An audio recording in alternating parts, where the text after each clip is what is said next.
سر پچھلے سال مجھے فائبرائڈ ہو گیا تھا اور میری بلیڈنگ نہیں رک رہی تھی, پورا منتھ ہوتی رہتی تھی, تو میں نے آپ کو فون کیا تھا اور آپ نے مجھے کہا تھا کہ آپ اپنے گھر کے کسی میل ممبر کو, فادر, بگ بردر یا ہسبینڈ کو معاف نہیں کریں. تو بگ بردر تو کوئی ہے نہیں کیونکہ میں ایلڈسٹ ہوں, اور فادر کے ساتھ الحمدللہ بہت اچھے تعلقات. ایک زمانے میں رہے ہیں مسائل, لیکن وہ بھی آپ کی دعا سیشن جب پہلی دفعہ آئی تھی نا, تو سر وہ انٹینشن نہیں تھی, پتہ نہیں کیوں خود بخود وہ میں بولنے لگی اور بس وہ بہت ساری چیزیں کلیئر ہوئی.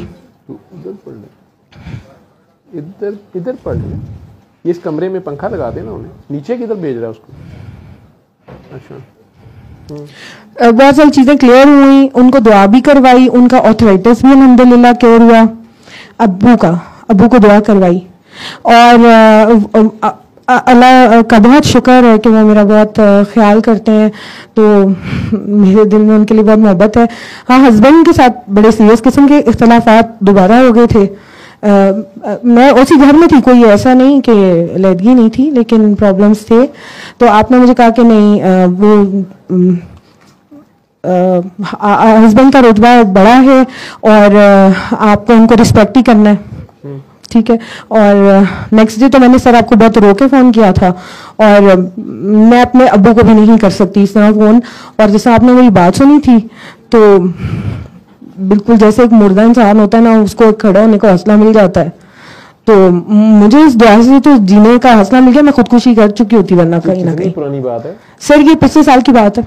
تب میں کافی موڈ میں ہوتا تھا, میں بڑا سڑیل ہوں. نہیں سر, بہرحال تو سر اس کے بعد الحمدللہ وہ جو میرا فائبرائڈ, میں نے اس کے بعد ٹیسٹ نہیں کروایا, لیکن وہ جو میرا بلیڈنگ کا ایشو تھا جس نے میری زندگی تقریباً خراب کی ہوئی تھی, آپ نے مجھے مائنی سننے کو کہا تھا اور ساتھ وہ بنانا ملک شیک لینے کو کہا تھا, تو وہ میں نے کیا, اور ایک دم سے تو نہیں لیکن اراؤنڈ اب آ کے 80 to 90% میرا پرابلم ریزالو ہو چکا ہے. میں کسی ڈاکٹر کے پاس نہیں گئی پچھلے 6 مہینے 7 مہینے سے, جس کے لیے وہ کہتے تھے کہ امیڈیٹلی آپ سرجری کروائیں اور سب کچھ, اور جو میں نہیں کروانا چاہتی تھی کسی صورت پہ, کیونکہ آپ نے نہیں کہا تھا. تو آپ دونوں میاں بیوی آپس میں اب ہنسی خوشی رہے؟ جی الحمدللہ. سر وہ میں نے آپ کو بتایا تھا ان کے ہاتھ اور پاؤں پہ پیرالسس ہو گیا تھا, تو سر وہ موجود نہیں ہے, میں اب ان کی کیا بات کروں. جی بالکل, وہ ان کے سر نوز میں سے بھی وہ جو دماغ کا پانی آتا ہے وہ آنے لگا. اچھا, تو سر وہ پھر ظاہر بس کچھ اختلافات تھے. میں نے بھی ظاہر میرے دل میں بھی سر یہ خیال آیا آنیسٹلی اسپیکنگ کہ یہ بیمار ہو جائیں گے تو مجھے سنبھالنا پڑے گا. تو پھر میں نے بھی اللہ میں سے دعا کی کہ پلیز انہیں معاف کر دیں, اور دوسرا ان کو بھی ضد کر کے قصیدہ بدر شریف سنایا, تو ان کے بیہیویئر میں بھی کافی چینج آیا, اور الحمدللہ ٹھیک بھی ہیں, نارمل بھی ہیں, نارمل ہے. انہیں ڈاکٹرز نے کیوں ناک سے جو پانی دماغ کا آ رہا تھا؟ سر وہ کچھ ڈائگنوسس نہیں ہوا, MRI CT اسکینس ہوئے تھے لیکن کچھ ڈائگنوسس نہیں ہوا, لیکن اس کے سمٹمز وہی تھے, یعنی کہ وہ جو آتا ہے اور رائٹ سائڈ سے آتا تھا, ان کو رائٹ سائڈ سے آتا تھا, اور رائٹ سائڈ ہی میرا خیال ہے if I am not wrong fall ہوئی تھی, ہاتھ اور پاؤں, لیکن وہ ریورٹ ہو جاتا تھا. جی بالکل ٹھیک ہے, اللہ کا شکر ہے, بالکل ٹھیک ہے الحمدللہ. تو سر میں صرف ملنے آئی ہوں. شاہد صاحب ایتھے ہی صاحب ہو رہے ہیں. سر میرا ایک کوشچن بھی ہے پلیز.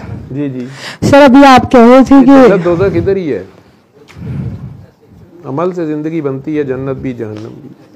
سر بلکہ وہ جب میں نے آپ کو رو کے فون کیا تھا نا, تو اسی دن ان کو یہ ہوا, اور میں نے آپ کو بتایا بھی, تو پھر خیر آپ نے ان کے بارے میں تھوڑی ڈانٹ پلائی تھی. پھر میں نے ان کو بس کہا قصیدہ بدر سنے اور معاف بھی خود بھی کیا. خود بھی مجھے ڈر لگا کہ مجھے اب سنبھالنا پڑ جائے گا, بڑا کام خراب ہو جائے گا. بابا جی کاکیوں کو, زیادہ تر کاکیوں کو, کاکوں کو بھی جو ان کے گرد جو دعا کرانے والے لوگ ہوتے تھے, جب آپ اللہ سے جڑتے ہیں جی, یا اللہ کی خاطر آپ قربانیاں دینی شروع کر دیتے ہیں, خندہ پیشانی سے لوگوں تک دعا کا پیغام پہنچا رہے ہوتے ہیں, سب سے مشکل دعا اپنے آپ کو کرانی ہوتی ہے. جی سر. پھر گھر والوں کو کرانی ہوتی ہے. جی سر. ٹھیک ہے, اب آپ باہر تو کرا رہے ہوتے ہیں, گھر والوں کو کئی بار نظر بھی آ رہا ہوتا ہے, ان کے اپنے جاننے والے, کسی کا کینسر ٹھیک ہو گیا, کسی کا یہ ٹھیک ہو, سب مان بھی رہے ہوتے ہیں. جی سر. لیکن بشری تقاضوں میں ہم آپس میں رہتے ہوئے ہم سب کہیں نہ کہیں فرعون بن جاتے ہیں دوسرے کے ساتھ. اب وہ جھگڑا جب ہوتا ہے تو کئی کاکے کاکیاں ایسے ہوتے ہیں ہاٹ لائن پہ کہ وہ ریئیکٹ کرتے ہیں. جی سر. تو اگلے بندے کا جو ہے نا وہ ستیہ ناش ہو جاتا ہے. جی سر. ٹھیک ہے. تو بابا جی ایک فکرہ کئی بار کہتے ہوتے تھے کاکا بابا ریئیکٹ نہیں کرنا, کاکی ریئیکٹ نہیں کرنا. جی سر. ٹھیک ہے. وہ کیونکہ وہ بھی ٹیسٹ ہوتا ہے آپ کا. جی سر. صلی اللہ صلی اللہ صلی اللہ صلی اللہ صلی اللہ شفیعنا صلی اللہ